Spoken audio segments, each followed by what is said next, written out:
Welcome to my channel the daily speaking tree. Daily speaking ട്രീയുടെ ഒരു series the fractured mirror, അതായത് വിള്ളൽ വീണ കണ്ണാടി. കണ്ണാടി എന്ന് പറയുമ്പോൾ പെട്ടെന്ന് നമുക്ക് ഓർമ്മ വരുന്ന ഒരു പഴഞ്ചൊല്ലുണ്ട്, കണ്ണാടി നന്നായാൽ ചങ്ങാതി വേണ്ട. പക്ഷെ നമ്മൾ പലപ്പോഴും ചങ്ങാതിമാരെ അന്വേഷിച്ചുകൊണ്ടാണ് കൂടുതൽ തിരയുക, അല്ലെങ്കിൽ കൂടുതൽ സമയം നമ്മൾ ഒരു ചങ്ങാതിയെ അന്വേഷിച്ചുകൊണ്ടിരിക്കും.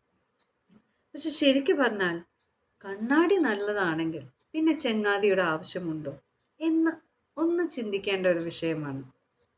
ഈ കണ്ണാടി എന്ന് പറയുന്നത് നമ്മൾ ഓരോരുത്തരും തന്നെയാണ്. എന്നാൽ ഓരോ കണ്ണാടിയിലും വിള്ളൽ വീണിട്ടുണ്ട്. വിള്ളൽ എങ്ങനെ വീഴാതിരിക്കും? നമ്മളെല്ലാവരും ഇംപെർഫെക്റ്റ് ബീയിങ്സ് ആണ്. ആരും തന്നെ പരിപൂർണരായിട്ടുള്ള ഒരു വ്യക്തി പോലും നമ്മുടെ ചുറ്റും ഉണ്ടാവുകയില്ല.